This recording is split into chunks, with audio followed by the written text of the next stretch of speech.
Olá, meus amigos. Estamos de volta aí com o programa Pontuando e nós hoje vamos continuar falando dos limites, né? Dos limites a que o planeta está, vamos dizer assim, chegando, né? Em função das nossas ações, entre outras coisas, mas principalmente as nossas ações deletérias. Então hoje eu fiquei de falar do solo, da água.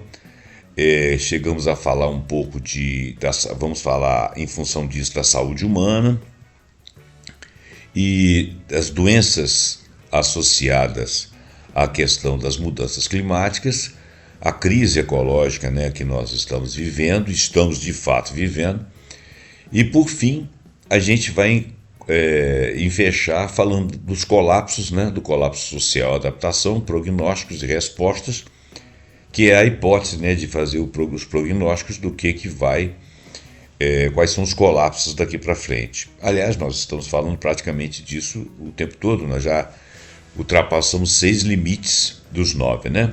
Mas então vamos lá, para que o vídeo não fique muito grande, eu vou pedir seu like, vou pedir seu comentário, vou pedir que você compartilhe esse vídeo, assine o nosso canal, tá bom?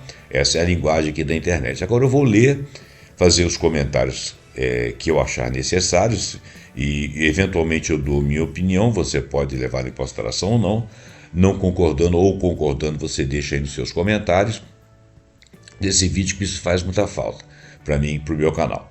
Bom, mas agora vamos voltar ao assunto. O assunto é o seguinte: o solo e a água, fundamentos da vida ameaçados, né? Continuando os assuntos de ontem.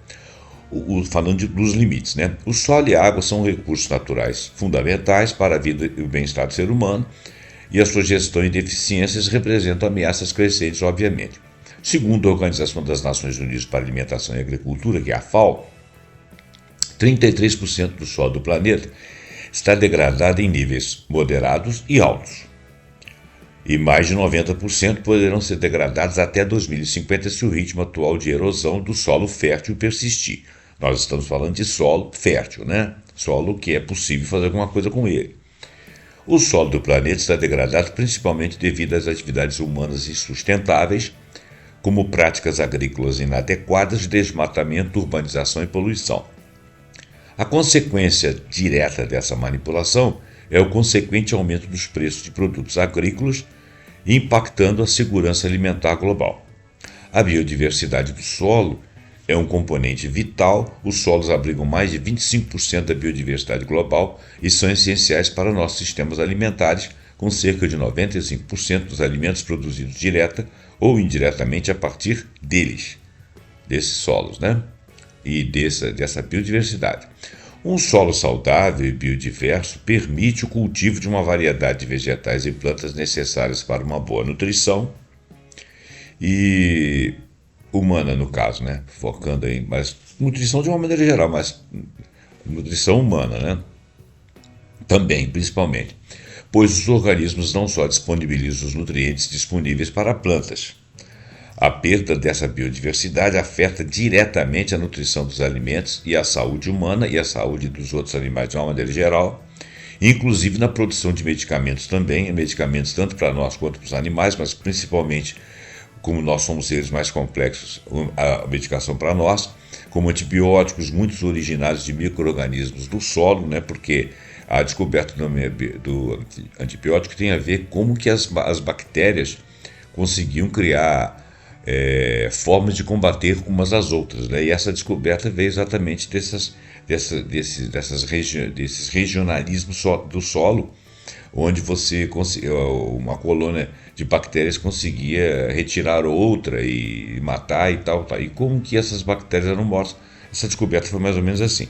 Depois, se você quiser pesquisar isso aí mais profundamente, eu falei a grosso modo e devo ter usado até as terminologias erradas. Bom, em relação à água, a Organização Mundial da Saúde, a OMS, aponta que metade da população mundial não tem acesso à água potável, saneamento e higiene adequada. Então, olha, metade da população mundial não tem água potável, não tem saneamento e higiene adequadamente. Em 2019, mais de 1 milhão de pessoas foram perdidas, quer dizer, morreram, Devido à diarreia, 356 milhões de pessoas morreram por infecções respiratórias graves, ambas resultantes dessa falta de serviços básicos. A OMS então estima que, se o mundo fosse capaz de reverter esse quadro, 1,4 milhões de vidas poderiam ser salvas anualmente. A poluição do solo, por sua vez, permite que as substâncias poluentes acabem por entrar na cadeia alimentar e nas próprias fontes de água, gerando riscos diretos às nossas seguranças, por exemplo, segurança dos alimentos enquanto nutrientes e em conjunto com eles chegar até o ser humano e os outros animais. Então, com relação à questão da saúde. A gestão do solo e a escassez da água não são apenas problemas ambientais, são questões de saúde pública e de segurança alimentar. Os solos degradados resultam em alimentos com menos teor de nutrientes, contribuindo para a desnutrição, enquanto a água poluída é uma fonte direta de doenças infecciosas. Essa interconexão cria um ciclo de vulnerabilidade que afeta desproporcionalmente os países em desenvolvimento, onde o acesso ao saneamento básico e à água potável já é precário. Essa situação implica que a qualidade de vida saudável está intrinsecamente ligada à saúde dos ecossistemas. A perda de recursos essenciais como solo fértil e água limpa leva a crises humanitárias, migrações, instabilidade social, muito antes mesmo de uma perda total da própria forma de vida ou das formas. A manutenção da habitabilidade saudável exige, portanto, a proteção e a restauração desses fundamentos biofísicos. Impactos na saúde humana e no bem-estar. A poluição do ar, água e solo, o que seria um assalto silencioso à nossa saúde. Bom, a poluição ambiental representa um dos maiores riscos à saúde humana, com impactos que se manifestam de diversas formas e em diferentes escalas. Poluição do ar. A Organização Mundial da Saúde classifica a poluição do ar como o maior risco ambiental para a saúde global, sendo responsável por 7 milhões de mortes prematuras a cada ano. Esses índices ditos não escritos e você não lendo, são difíceis de guardar. Nós já falamos de 1,4, de 300 e pouco, tal, isso aí porque são localizados em pesquisas diferentes. Aqui nós estamos falando da poluição do ar. Então, a poluição do ar em nível global é um risco razoável para a saúde global, porque ao longo do mundo inteiro, estendido pelo mundo inteiro, são 7 milhões de mortes prematuras a cada ano que estão relacionadas com a poluição dos ares. Alarmantemente, mais de 99% da população mundial respira ar que excede limites de qualidade recomendados pela OMS. Então nós estamos realmente caminhando para o bico do anu, porque 99% da população mundial está caminhando nesse sentido, está respirando ar que excede limites, alguns muito, alguns pouco, mas 99% respira ar que já excedeu, pouco ou muito. Os efeitos da exposição incluem câncer de pulmão, acidente vascular cerebral, alergias, doença pulmonar obstrutiva crônica, a chamada DPOC, a asma, as doenças cardíacas correspondentes, A diretora do Departamento de Meio Ambiente, Mudanças Climáticas e Saúde da OMS, chamada Maria Neira, enfatiza que as mudanças climáticas agravam ainda mais essa situação, porque acabam por repercutir não só no ar, como em outros parâmetros, em que a gente esteja avaliando o ambiente. Poluição da água, a falta de acesso à água potável, saneamento e higiene, que é chamada de WASH, que é um termo em inglês que significa Water, Sanitation and Hygiene. Água, saneamento e higiene em português. Seria mais fácil eu ter falado em português, Essa palavra WASH tem a ver com banho também, então tem um sentido de brincadeira aí, mas ao mesmo tempo que brincadeira não, fizeram um acróstico que tem a ver com banho e tem a ver com água, e com os inscritos, Water Sanitation Region. Bom, então, essa falta de acesso à água potável, segundo essa entidade, é uma causa significativa de mortes evitáveis. Em 2019, mais de 69% dos óbitos por diarreia, totalizando mais de 1 milhão de vidas, foram atribuídos à ausência desses serviços. Em 2019, mais de 69%, quer dizer, quase 70% ou mais de 70% dos óbitos associados à diarreia tinham conexão com a poluição de água. Quer dizer, não era de uma doença ou de um micro-organismo. Ou por outra, era mais associada à poluição da água. Assim, além disso, 356 mil pessoas perderam a vida no mesmo ano devido a infecções respiratórias graves resultantes da prática de higiene de mãos inseguras. A OMS reforça que a água tem influência direta sobre a saúde, isso é óbvio, a qualidade de vida e o desenvolvimento humano. O progresso na melhoria desse serviço tem sido desigual e insuficiente e o aumento de conflitos à resistência microbiana e o ressurgimento de focos de cólera, somados a ameaças de mudanças climáticas, reforçam a urgência de investimento. Olha bem, o progresso na melhoria desses serviços tem sido desigual e insuficiente e o aumento de conflitos, a resistência microbiana e o ressurgimento de focos de cólera, somados às ameaças de mudanças climáticas, reforçam a urgência de investimento. Eu li de novo porque eu fiz um adendo ali com a resistência antimicrobiana e eu acabei me perdendo na leitura aqui porque me chamou a atenção. O adendo que eu fiz é o seguinte: resistência antimicrobiana, que é chamada de RAM, RAM. Esse pessoal adora sigla. É um problema ambiental significativo porque o uso inadequado e excessivo de antimicrobianos, antibióticos, por exemplo, em diversas atividades como agricultura, pecuária, saúde humana. A gente usa na saúde, mas é usado na agricultura. Antibiótico também é usado na pecuária, né? Leva à contaminação do solo. Quer dizer, você acaba tendo antibiótico no solo, acaba tendo antibiótico na água, acaba tendo antibiótico no ar, com bactérias que começam a se tornar resistentes àquilo ali, né? Porque a quantidade de bactérias ali é muito grande, você está toda hora jogando inadvertidamente o antibiótico em qualquer dosagem, ele sai para o solo sem uma dosagem específica, aquilo ali não é uma questão de organismo, a bactéria que está vivendo ali, ela ganha resistência, quando ela vai para dentro de um organismo, de um animal ou do ser humano, se você administra aquele antibiótico, ela já adquiriu resistência, os seus pares também. Aí você tem que trocar de linhagem de antibiótico, que é mais agressivo e mais caro. Essa contaminação, ela facilita a disseminação de bactérias que vão ganhando resistência até chegar às ultra-resistentes, tornando as infecções mais difíceis de tratar e aumentando o risco de doenças graves, né? Doenças que no hospital, se aquela bactéria entra e pega lá a opção de gente com sistema imunológico baixo, mesmo uma doençazinha vagabunda, o camarada vai embora ali por conta de agressões de bactérias. As doenças de natureza que são infecções de hospitais, né? Poluição do solo. Quando as substâncias poluentes entram na cadeia alimentar através do solo contaminado, surgem riscos diretos para a segurança dos alimentos e para a saúde humana, óbvio.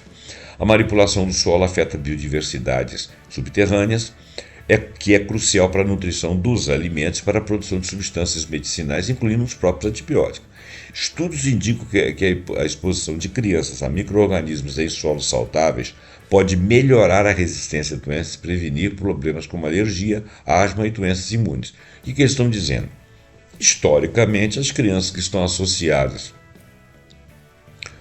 a micro-organismos de solos saudáveis, elas vão ganhando resistência e melhora a sua saúde. A poluição compromete a capacidade do solo de regular a qualidade do ar e de sequestrar carbono, impactando diretamente a saúde respiratória. A carga de poluição ambiental cai desproporcionalmente sobre as populações mais vulneráveis.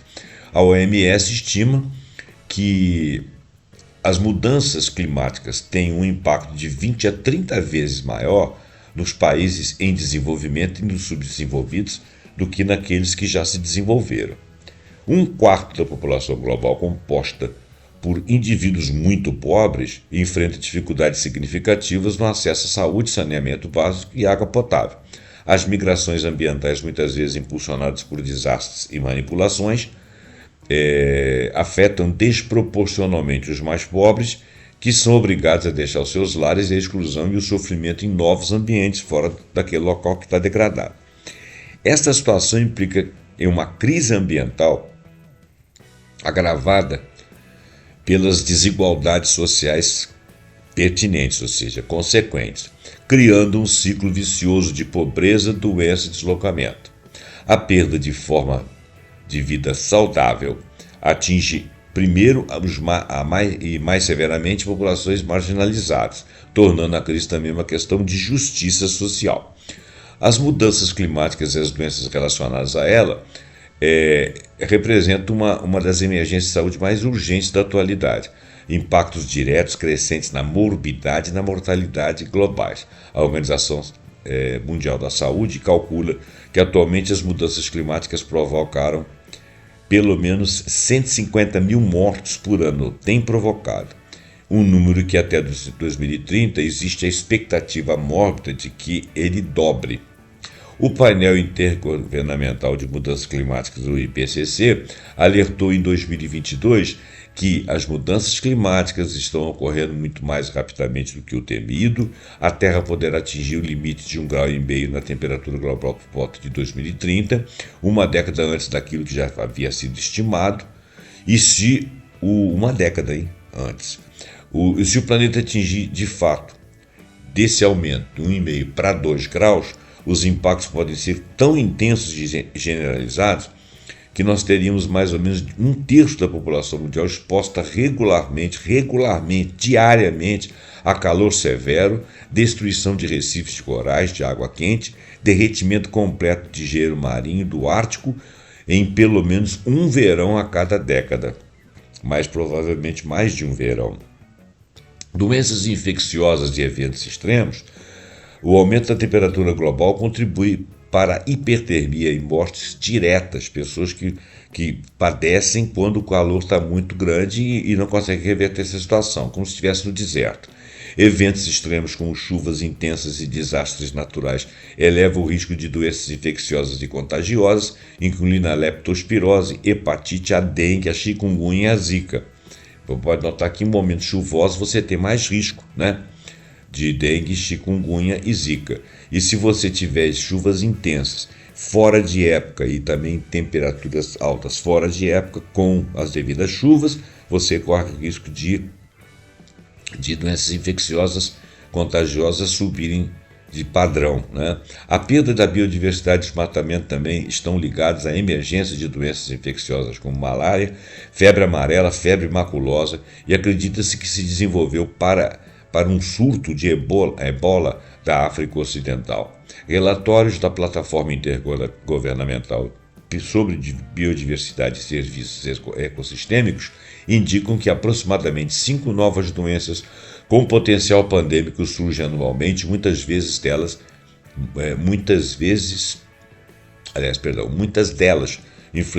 influenciadas diretamente pela ação humana. A crise climática ameaça a própria infraestrutura, a capacidade de resposta da saúde pública. O sistema de saúde global, tal como está configurado, mostra-se despreparado para novas demandas impostas pelas emergências climáticas, isso em nível mundial. A emergência de novas doenças e o ressurgimento de antigas, somados à sobrecarga por eventos climáticos extremos, podem levar a um colapso dos sistemas de saúde, porque você vai ter afetamento de saúde de várias causas, e todas elas vão redundar em quê? No sistema de saúde. Um cenário preocupante é a possibilidade das regiões acostumadas a climas frios serem afetadas por doenças tropicais por causa dessa mudança doida, para que seus sistemas de saúde não estejam bem instalados ou com capacidade de resposta.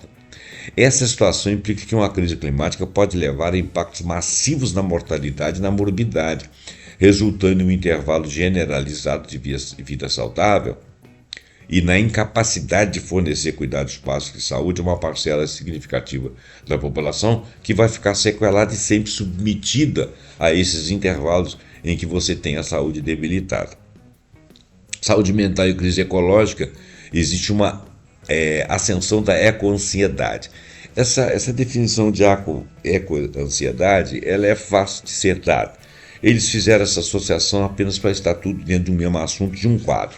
A crise global não se limita a impactos financeiros, também tem profundas repercussões na saúde mental e no bem-estar psicológico. Isso parece lógico. Por quê? Uma ocorrência crescente é a ecoansiedade, que é definida como o medo climático de sofrer um cataclisma ambiental.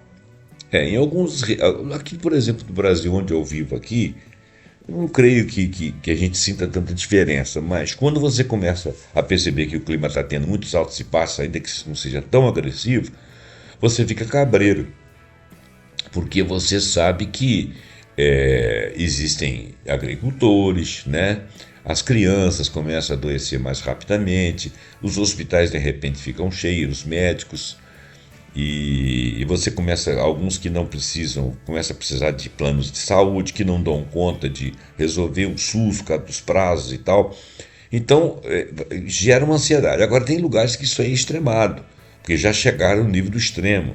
Então, o indivíduo está sempre com receio. Ele plantou aqui, ele tem uma glebazinha de terra, de repente muda tudo, ele perde tudo e tem que sair dali. Então, isso realmente, e ele ouve falar disso acontecendo em outras regiões próximas, ou outros lugares que ele venha conhecer, ou que ele saiba ter notícia. O que ocorre? Isso cria uma ansiedade no indivíduo, e eles estão chamando isso de ecoansiedade, né? E ele tem medo que essas mudanças sejam, chega num momento que a mudança é irreversível e ele tem que sair dali. O caso que eu estava vendo outro dia na TV é que os caras, que o nível do rio desceu demais, que a pesca diminuiu muito, que eles não estavam com condição nem de usar seus barcos, eles não estavam sabendo o que eles iam fazer. Será que vai voltar, né?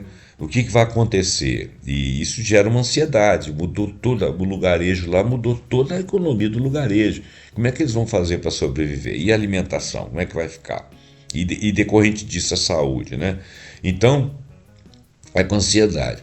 Embora ainda não seja considerada uma doença tipificada como clínica, essa ansiedade ligada a fenômenos ecológicos pode ocasionar transtornos psicológicos significativos, esses sim que estabeleçam doenças clínicas bem delineadas. A Associação Americana de Psicologia, chamada APA, descreveu a ecoansiedade como um medo contemporâneo de sofrer um cataclisma ambiental. Bom, isso aí dá para imaginar, não vamos perder muito tempo com isso não. Agora, quer dizer, perder tempo que eu digo assim, ficar falando a mesma coisa toda a vida. Outro conceito relacionado é a solastalgia, que descreve um conjunto de distúrbios psicológicos que ocorrem em uma população nativa após mudanças destrutivas. Quer dizer, eles já passaram pela essa mudança destrutiva, eles têm a nostalgia dos seus tempos, né? Do tempo das coisas que as coisas estavam bem, e eles estão chamando isso aí de solastalgia. Um determinado território, ele sofre uma mudança destrutiva e que não parece recuperável para sempre, né? ou em prazo razoável para a sobrevivência dele, seja causado por atividades humanas ou até mesmo pelo próprio clima, ou até por uma catástrofe qualquer e impensada. Um relatório do MIT, por exemplo, sobre esses sobreviventes, tipo, por exemplo, aqui desse relatório, o furacão Katrina, em 2005, indicou que as pessoas que vivenciaram um desastre natural daquela natureza tinham 4% mais chance de desenvolver uma doença mental, e além de transtornos de estresse pós-traumático ou depressão. Funciona como se fosse uma guerra, né? Você passa por uma coisa em que tudo na sua vida muda, né? O lugar onde é que você vive, a sua casa que foi embora,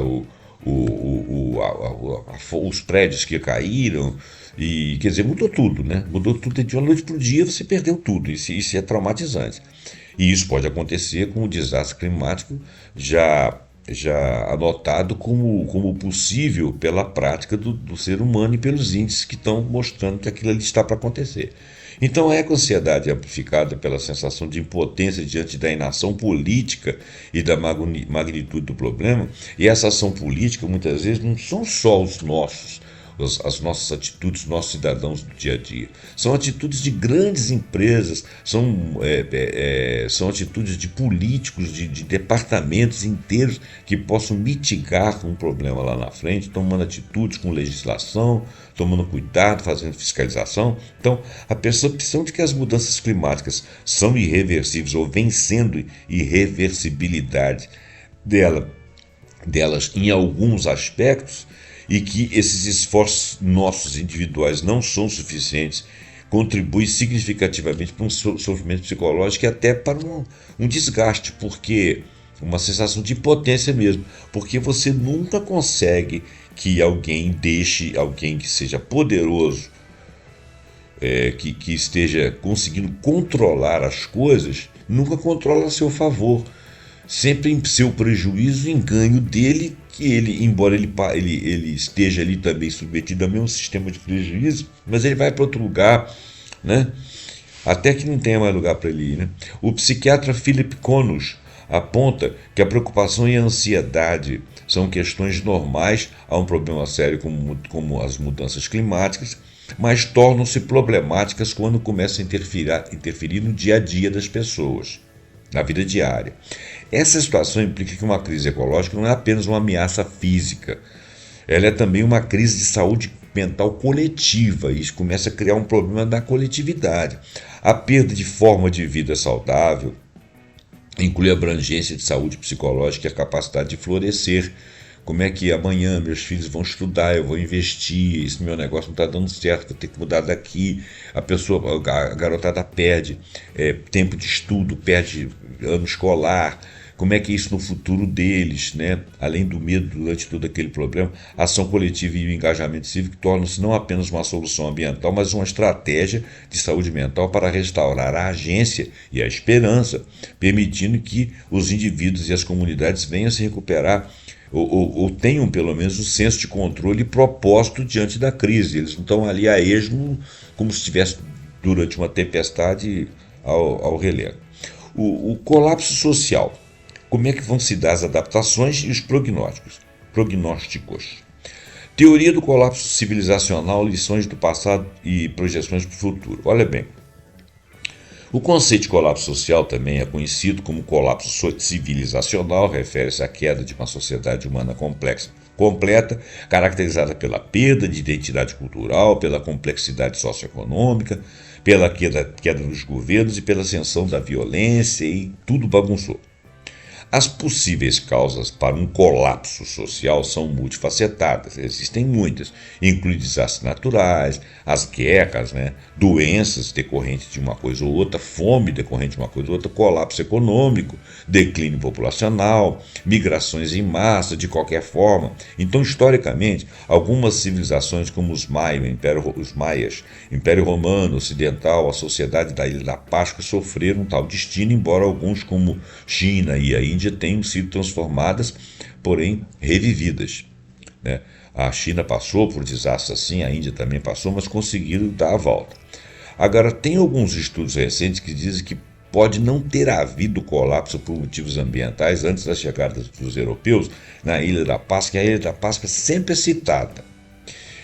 E que esta poderia ter introduzido essa civilização que chegou à Ilha da Páscoa, onde não estava acontecendo nada de anormal, levaram para lá doenças para as quais eles não tinham anticorpos. Depois, a submissão à escravidão e às más condições de vida, de higiene, de saúde daquelas populações levou ao colapso.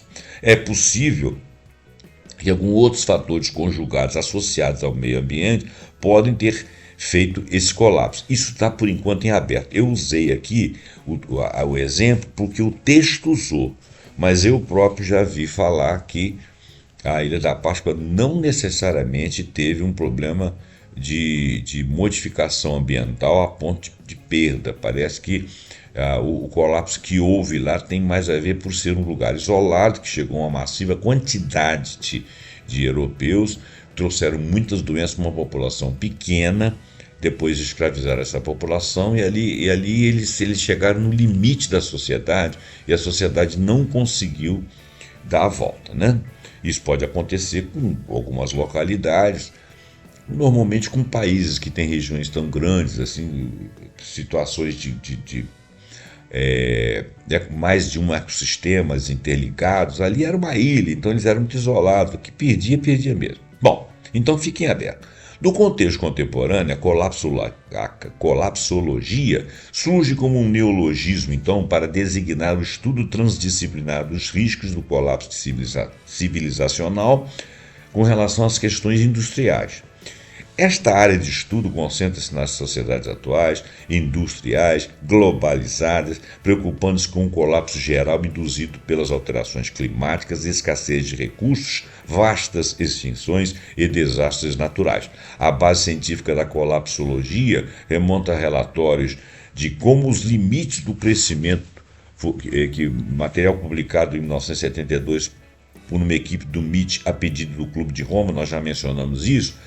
Esse relatório seminal, que utilizou o modelo computacional World 3, alertou que a persistência do modelo de crescimento econômico, dessa tendência da gente estar sempre tentando que a economia cresça, e fica cada ano medindo se ela cresceu, em todos os países, e o consequente esgotamento de recursos levaria ocasionalmente a um crash ao longo do século XXI, e isso parece bastante viável, visto já com 25 anos desse século.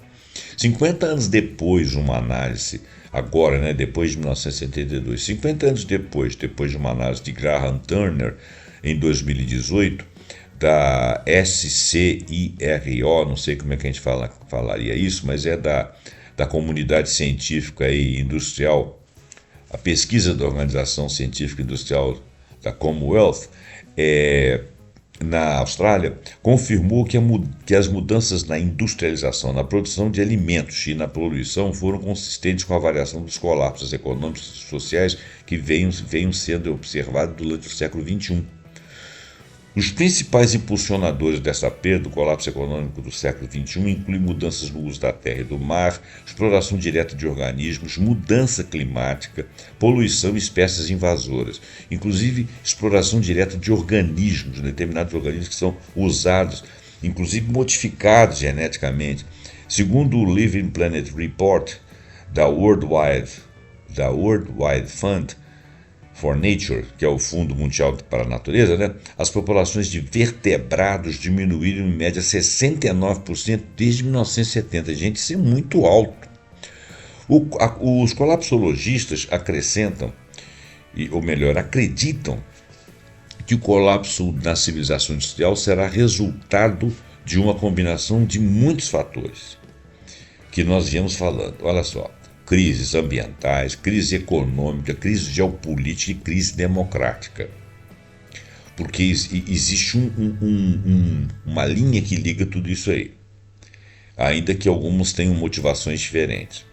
Essas perspectivas vão se alinhar com as teorias do antropólogo e historiador americano Joseph Tainter, que argumenta que as sociedades complexas colapsam eventualmente devido a dificuldades crescentes e aos custos crescentes para resolver os seus problemas, esgotando seus projetos futuros, né? E as capacidades de se adaptarem. O geógrafo, historiador, ornitólogo e escritor norte-americano Jared Diamond, e o colapso, como as sociedades escolhem falhar ou ter sucesso, que é um livro, propõe 5 causas interconectadas de colapso que podem reforçar-se mutuamente. Veja bem, esse Jared, ele é um geógrafo, um historiador e um ornitólogo, tá? Ele não é um climatologista, mas ele fez ensaios baseados em estudos dele. Então ele disse que as 5 causas interconectadas são exploração insustentável dos recursos, isso é fato, você retira a ponto de não ter como repor, a própria natureza não se refaz, as mudanças climáticas, ou seja, a diferença de regime de chuvas, calor, verão, parará, Diminuição de apoio de sociedades amigas, ou seja, as pessoas começam a se estranhar e se separarem, porque você começa a ter mudanças no ambiente e êxodos, né? Então, vizinhos hostis também, atitudes propostas em relação à mudança, que às vezes não existe um acordo. Então, quando as coisas começam a acontecer mesmo, começa a aparecer as diferentes opiniões e os medos. Então, explorações sustentáveis dos recursos, parte a parte, mudanças do clima que afetam uma e outra região, diminuição de apoio de sociedades amigas que não têm mais capacidade de fazer esse apoio, a vizinhança que passa a se tornar hostil por algum motivo, ou quando uma determinada riqueza ou com uma determinada sobra, né, vamos dizer assim, é disputada, atitudes propostas em relação à mudança, questões políticas em relação a essas atitudes. Então, a interdependência das crises e a complexidade insuportável para a gestão social são elementos centrais. Uma análise, então, desse Joseph Turner e do Jerry Diamond sugerem que, aliás, a análise sugere que não existe uma causa única para esses colapsos, mas uma teia de interconexões que amplia a vulnerabilidade das sociedades. Quando crises ambientais, econômicas, geopolíticas e democráticas se entrelaçam, a capacidade de uma sociedade complexa de resolver seus problemas é sobrecarregada, levando à exaustão de um de seus modelos de funcionamento. Essa situação implica que uma perda de forma de vida saudável pode ser precipitada por uma falha sistêmica, onde a complexidade das soluções excede a capacidade de gestão da sociedade. A compreensão dessa interdependência é crucial para desenvolver estratégias que abordem a crise de forma holística, em vez de tentar resolver problemas isolados. Migrações ambientais. Deslocamento humano como um sintoma das crises. As migrações ambientais representam um dos sintomas mais dramáticos crescentes da crise planetária. Milhões de pessoas seriam, no caso, obrigadas a deixar seus lares devido à gestão ambiental e aos desastres climáticos. As causas são diversas, incluindo mudança climática, fenômenos naturais extremos, por exemplo, inundação, tornados, furacões, as ações e as omissões humanas que degradam o meio ambiente, como, por exemplo, contaminação de rios, desmatamento, colapso de barragem. Sobre colapso de barragem, nós tivemos aqui, né, em vários lugares aí no mundo, aqui tivemos a da Samarco aqui, o colapso de uma estrutura que deveria conter ou água ou rejeitos, no caso aqui da Samarco era rejeitos, liberando de forma descontrolada grandes volumes de material. Se esse material for água, ele pode sair aí arrebentando tudo aí e abaixo, né? Porque o volume se torna muito grande, vai cobrir cidades, vai jogar edificações no chão e tal. E se for a barragem de detritos, de resíduos, de rejeitos, pode ser contaminante e ao mesmo tempo derrubar e matar as pessoas, jogar tudo no chão. Então é um duplo problema. Esses colapsos, como a erosão interna da tubulação, se for o caso, especialmente nas barragens de terra, por exemplo, a barragem de Teton era uma barragem de terra no oeste dos Estados Unidos, do tal de Rio Teton. Ou pode acontecer por terremotos, instabilidade da paisagem causada por clima, avalanches, por exemplo, de gelo, deslizamento de terras por algum motivo, do permafrost, vamos falar disso também, fluxo de detritos, inundações de lagos glaciais e lagos represados por deslizamento de terra. Então, as questões das barragens, que é muito pouco comentado, são coisas bastante perigosas em um momento em que você tem agressões ao clima e mudanças no meio ambiente que podem tornar perigoso, instável a existência de algumas dessas barragens, quando inclusive elas não é feita manutenção sistemática nelas. Agora vamos falar um pouquinho de permafrost. O permafrost ele é uma camada de solo, rocha e sedimento que permanece a uma temperatura igual ou inferior a 0 graus. Então, é uma mistura de várias coisas ali, como se fosse uma placa de gelo. Mas é rocha, é gelo, é sedimento de outros materiais, mesmo de vegetação, tudo junto ali. Esse é o permafrost, né? E ele está congelado, ele está a menos de 0 graus. Por anos, pelo menos 2 anos consecutivos, mas em geral por anos. Ele se forma quando a água presente no solo, rochas e sedimentos se congela, então junta tudo ali. Quando o permafrost derrete, pode causar deslizamentos de terra e outros problemas de instabilidade do solo. Essa região abrange vastas áreas do planeta. Permafrost é uma coisa que pode acontecer em vários lugares, mas principalmente no hemisfério norte, inclui partes da Rússia, Canadá, Alasca e Groenlândia. Eu fiz inclusive um vídeo falando sobre isso já tem algum tempo. Só que o permafrost que eu estava falando, por causas climáticas inclusive, era esse aí da região do hemisfério norte lá. O número de migrantes ambientais está crescendo exponencialmente. As previsões indicam que até 250 milhões de pessoas poderão ser deslocadas na próxima década, que é a década de 2030, devido a mudanças climáticas e desastres naturais que já estão previstos para acontecer ou que já estão ocorrendo. Em 2008, entre 2008 e 2015, uma média de 26,4 milhões de pessoas foram deslocadas anualmente, e isso equivale a uma imigração por segundo, e isso aí vai ser multiplicado por muitos valores, porque vão ser de 26,4, que vai ser 10 vezes mais, 250 milhões. As implicações sociais dessas migrações, obviamente, vão ser profundas e devastadoras. São culturas que emergem, são culturas destruídas, são culturas que se entram em debate, ocupação de mesmo território, pessoas que já estavam ali, outras que estão chegando. É muito complicado. Os deslocados enfrentam perda de seus parentes, perda de seus laços familiares, questões sociais de adaptação, questões culturais, muitas vezes sem a possibilidade de retorno para suas casas. Em seus novos locais, muitas vezes há exclusão, né? Existe um preconceito contra pobres e estrangeiros, ou simplesmente por ser estrangeiro, não necessariamente pobres, significativa dificuldade de integração, né? Porque são outras culturas, incluindo barreiras para obter documentação para trabalho, os documentos de imigrante, acesso à rede de saúde pública, acesso à rede de escolar para as crianças. É muita coisa complicada. E para o país que está recebendo aquilo também, apesar de que alguns não são xenófobos e tudo, mas também é um problema. Você recebe uma população, assim, como é que se adapta com uma outra cultura, inclusive com outra linguagem. É importante notar que as populações mais vulneráveis a essas mudanças ambientais são, em geral, os segmentos sempre mais pobres daquelas populações, o que acentua as desigualdades existentes.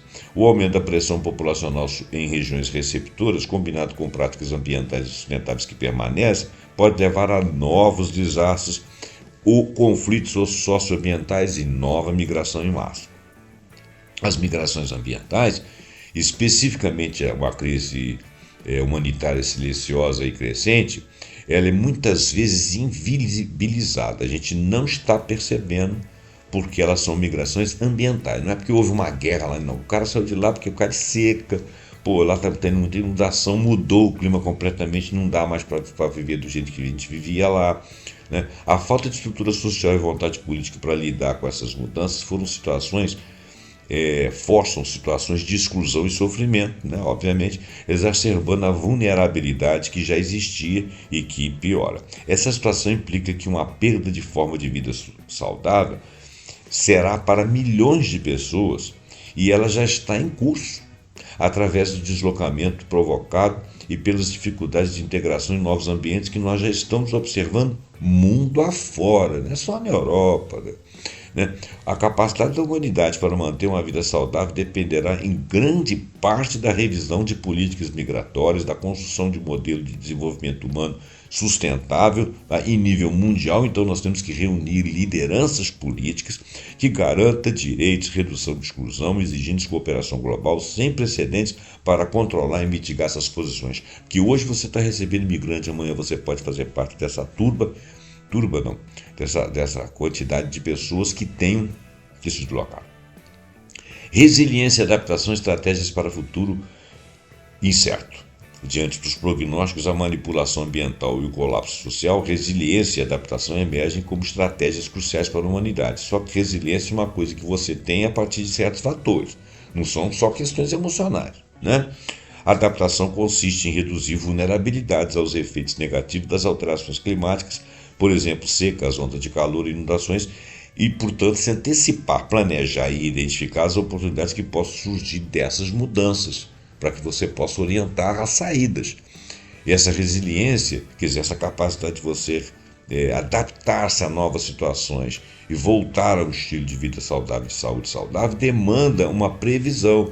Então demanda comandos políticos, demandam representações políticas que saibam escolher aonde está a ciência vai nos dar as respostas, fazer as reuniões compatíveis e não ficar levando isso aí na galhofa e chamando isso de mimimi.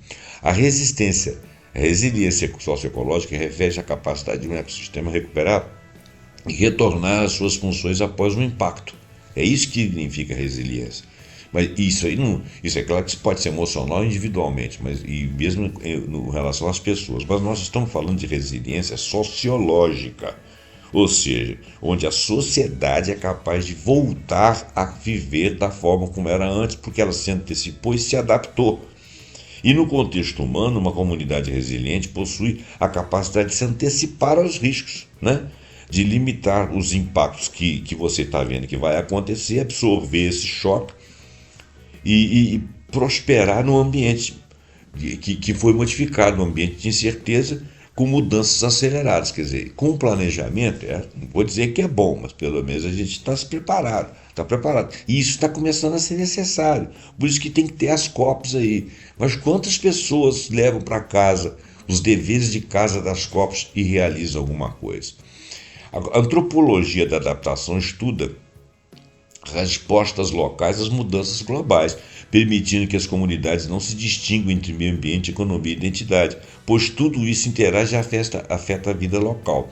Eu diria mais, afeta a vida local de cada localidade limítrofe com as outras, nós podemos chegar ao mundo, porque vai ser assim, é o mundo que está mudando.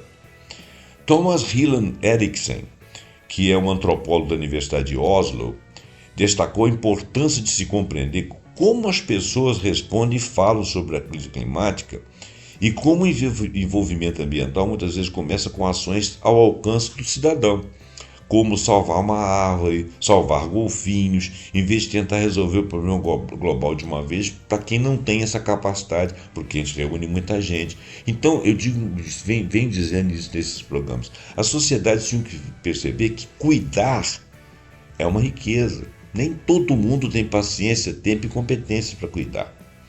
Ele argumenta, esse Thomas Hyland, acho que é Hyland que fala, ele argumenta que, embora a neutralidade seja tradicionalmente ensinada na antropologia, ou seja, o antropólogo faz análise de fatos, ele está neutro, mas nesse caso aí, no caso dos desafios radicais atuais, é necessário adotar postura, porque ela passa a ser uma atitude ética e uma política necessária para manter a revisão dos pesquisadores, para abrir os olhos.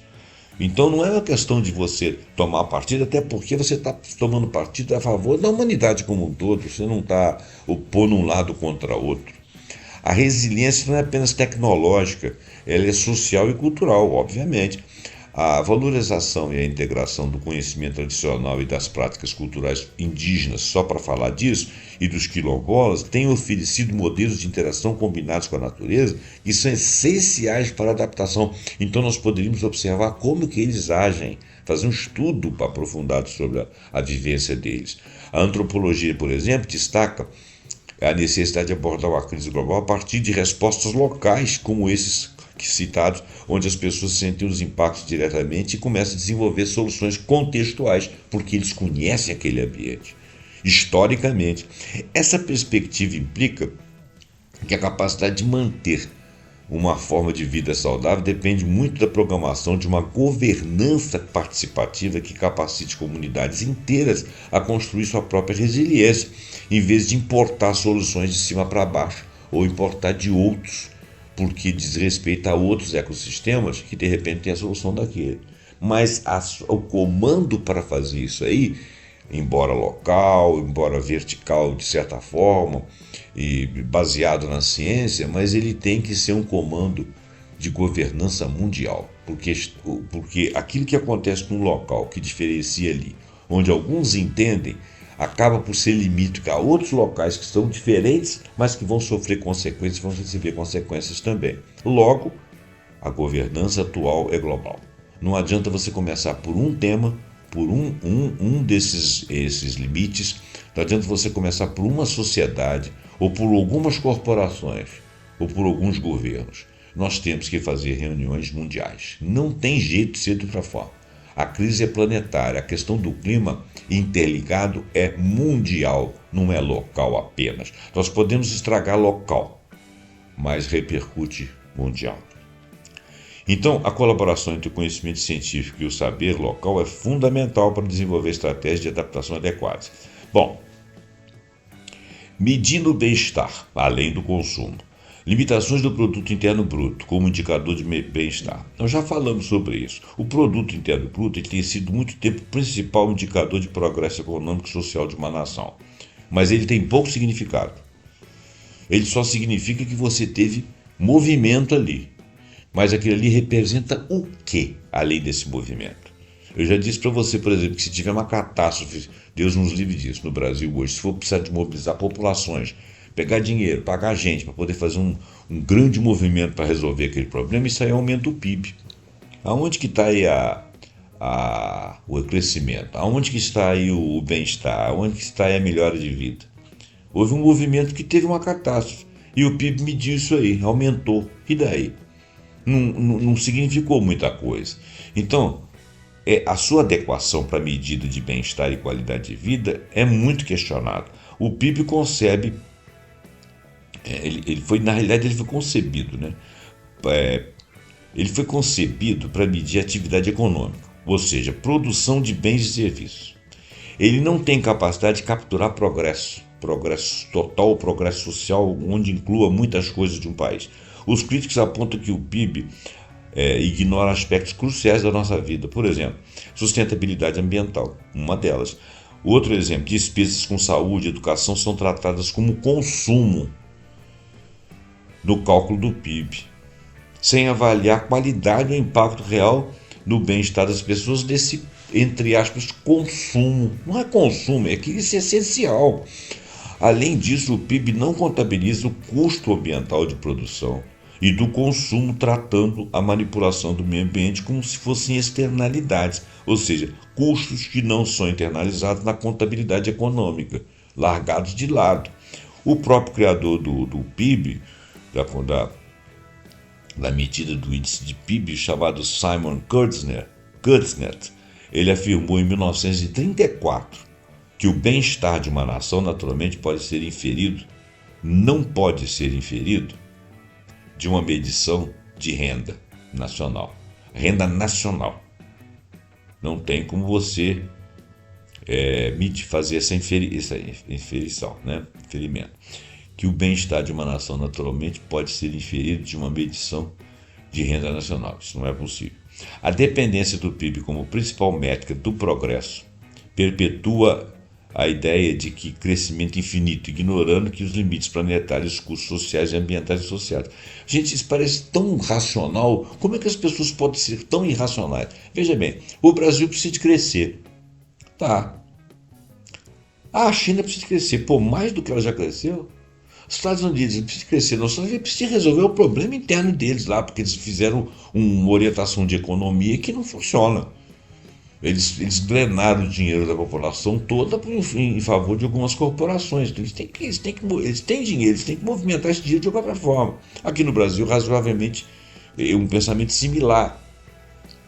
Agora, tem que crescer para quê? Para ter sobra. Para poder sobrar para quê? Porque tem uns que ficam com muito, para sobrar um pouquinho do farelo por pouco. Tem que crescer. E quando cresce para quem? Quem ganha os maiores dividendos? Isso tem que ser pensado. Né? Ainda que você tenha uma sociedade chinesa lá que tem muita gente rica, tudo, mas tem que crescer por quê? Porque a população é grande. No Sudeste Asiático ali tem que crescer por quê? Na Austrália, né? Na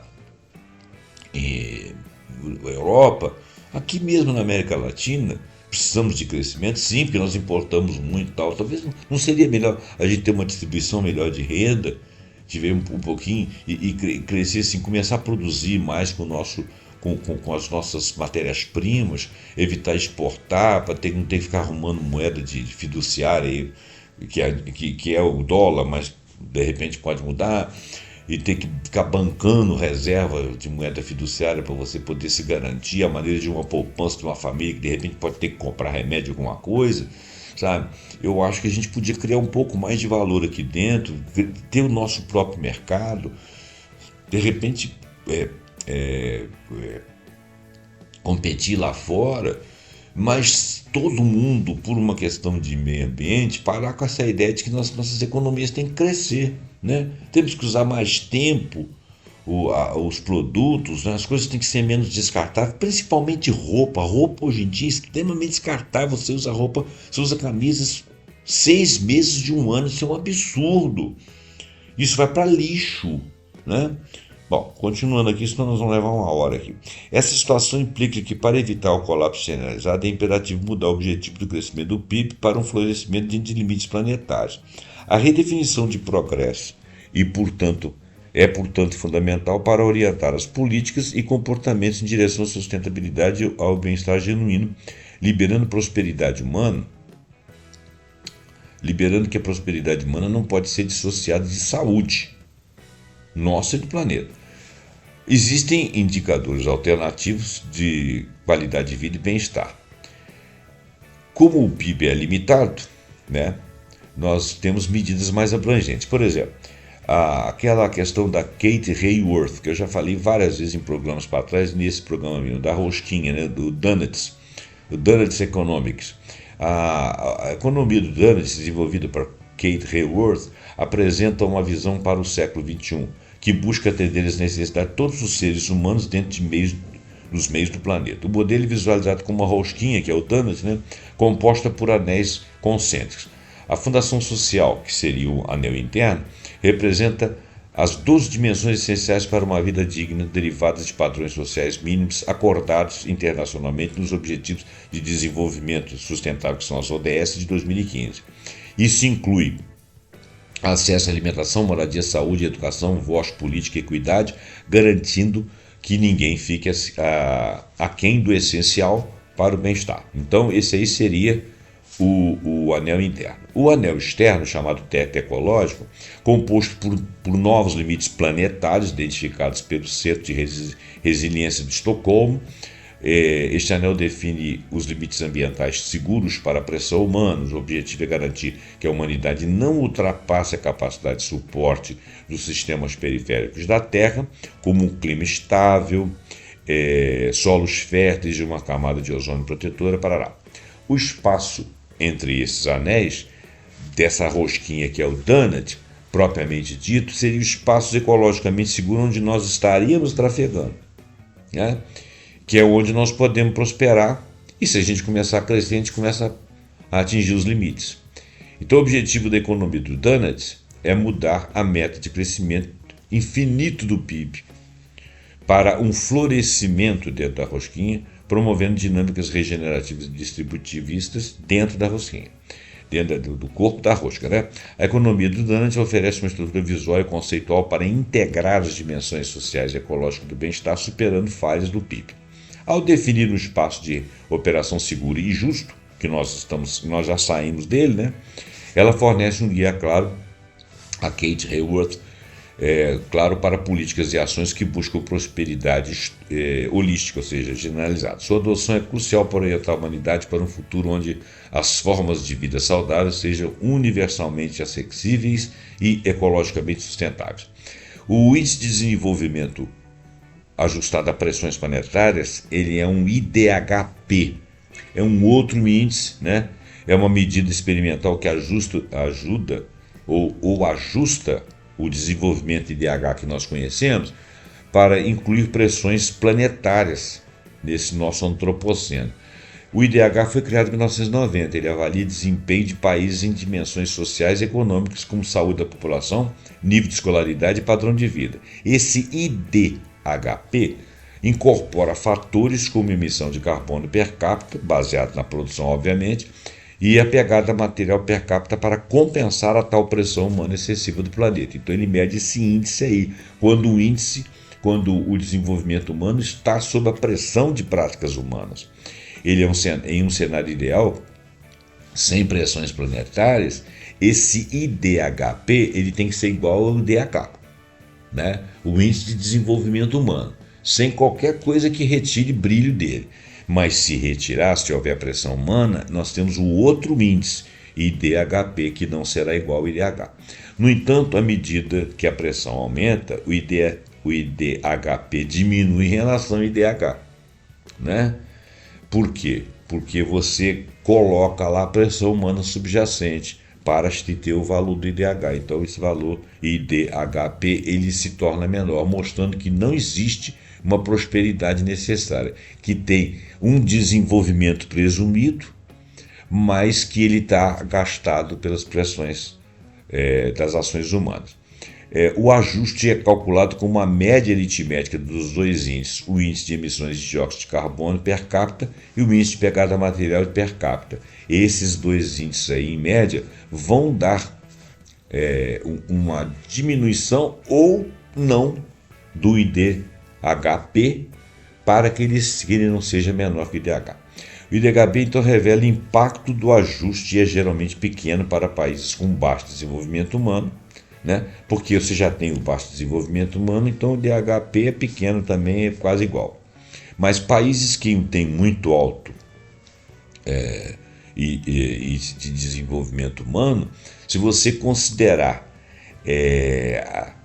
as nações mais dirigidas, apesar de terem níveis elevados de IDH, vão sofrer as que mais vão ser as que mais terão sobrecarga planetária.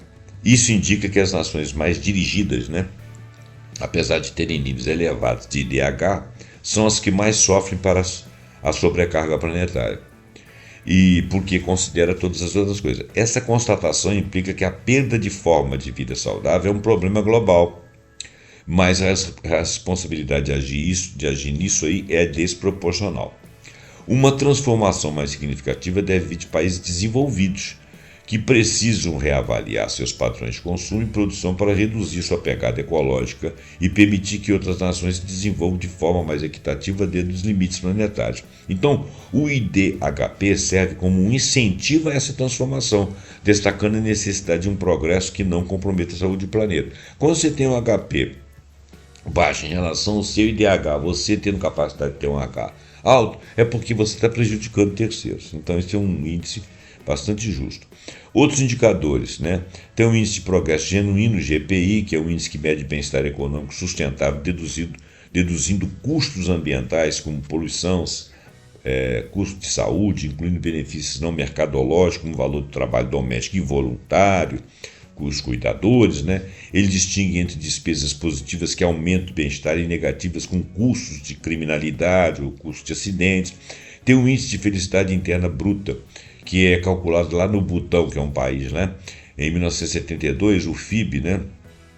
Ele vai além de riquezas econômicas, ele abrange 9 dimensões, considerando componentes principais de felicidade, bem-estar psicológico, uso do tempo, vitalidade da comunidade, cultura, saúde, educação, diversidade de meio ambiente, padrão de vida e governança.